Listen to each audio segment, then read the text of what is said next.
This is Win News. Tonight, plans to evacuate areas of Coonamble are called off for now. Coonamble residents look back on a close encounter with floodwaters. And rangers rejoice in the best waterbird breeding season in a decade. Good evening, I'm Jeff Phillips. The region is still wrestling with widespread minor flooding tonight. We begin our coverage in the northwest. The threat of mass evacuations at Coonamble failed to eventuate today despite a sudden rise in the height of the Castlereagh River. The Castlereagh is a standout amongst western rivers, and it's when it's in flood the differences show up. It's not a long river, and that sheer shortness from its headwaters in the Warrumbungle Mountains to the towns of Coonamble and Gilgandra that delivers sudden rises in river heights. Local emergency services are watching the skies and staying in touch with the Weather Bureau. It's actually predicted to rain later on this afternoon, but there's been more rain up in our catchment area earlier this morning as well. This is what a river height of 3.5 metres looked like in the centre of town this morning. There were early predictions it could have jumped another 2 metres today, and that sparked an evacuation warning last night to residents inside the levee banks on the eastern side of town. The warning went out last night at 8 o'clock just to prepare for the evacuation today. We had a meeting this morning at 8 o'clock, and the river height was reviewed, and the Bureau of Meteorology said it wasn't going to get that high. They predicted that it would only get 5.2, so we suspended the evacuation order for the eastern side of town. Tomorrow morning's predicted peak is now lower, and while the SES will keep a constant watch, evacuations at Coonamble are looking less likely. On the principle that it's better to be safe than sorry, work continued today to fill sandbags, just in case. The early indications of what could happen will first be seen upstream on the Castlereagh at Gilgandra. Today, locals were keeping a close eye on the torrents. And at Dubbo, news that Burrendong Dam was releasing 25,000 megalitres of water a day to make room for extra supplies explained the sudden rise in the Macquarie. The Erskine Street Bridge was closed to all but heavy traffic this morning as water flowed over the roadway. There was also minor flooding into car parks along Dubbo's main shopping area. Alan Reader, Win News.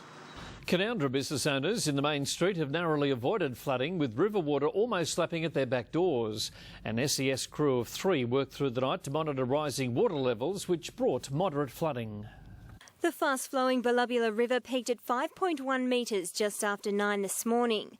A constant run of Coonamble locals came to see the rising water in Finns Lane, which almost reached the back of Main Street businesses, which would have seen a repeat of the 1990 floods. The SES says businesses along Gaskell Street would only be affected by floodwater if the river continued to rise and peaked at around 6 metres. Therefore, locals were happy to wake to a fine day this morning. Going to bed last night, we were sort of thinking people were talking about floods, but waking up this morning, we were very surprised, but it's kind of exciting, really, as long as it doesn't come up underneath in the basement. We've got good SES. The road's been blocked this morning down there, and they keep a good eye on what's going on out the back here. So, yeah, nothing much to worry about. Local residents living along the river were also keeping a close eye on rising water around their properties. We got up this morning, looked out the back of the side windows of the house. We lived down on the river, down the river's road, and all the paddock at the back was all water. It's the 7th flood we've had there this year. If the flood had got any higher, yeah, I couldn't get my car out. After 4 days of constant rain, the SES were forced to close many roads around the town. At the moment, we've got Woodstock Road partially closed and Soldier Settlement Bridge out towards Barangaroo. Some drivers were brought to a sudden stop, contemplated crossing but quickly realised the risk and backed away. The John Grant Bridge across the Belubula River linking the north and south of the town remained open. SES crews will continue to monitor flood levels. While they were given a slight breather today, more wet weather is on its way. Kira Ballinger, Win News. The XPT won't be running in the Central West until local flooding subsides. The train is one of the number of CountryLink services to be affected by flooding. Water over the railway line between Bathurst and Newbridge has prevented train travel in the area, and a spokesman says no road coaches are running between Mudgee and Lithgow. The Macquarie River at Bathurst peaked last night with a handful of low-lying houses flooded. Some roads were closed at the height of the flooding. The Great Western Highway was partially blocked due to rising water from Raglan Creek, but remained the only link open between Bathurst and Kelso.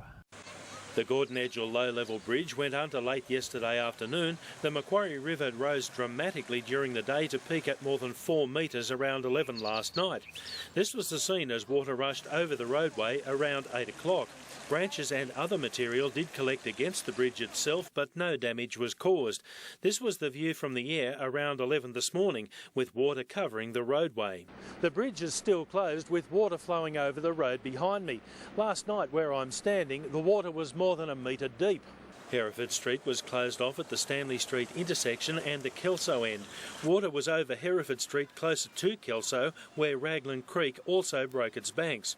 From the Denison Bridge, the extent of the swollen river can be seen, the riverside walkways and parkland underwater. Vehicles were getting between Bathurst and Kelso, but the swollen Raglan Creek restricted traffic along Kendall Avenue, drivers experiencing big delays at peak hour.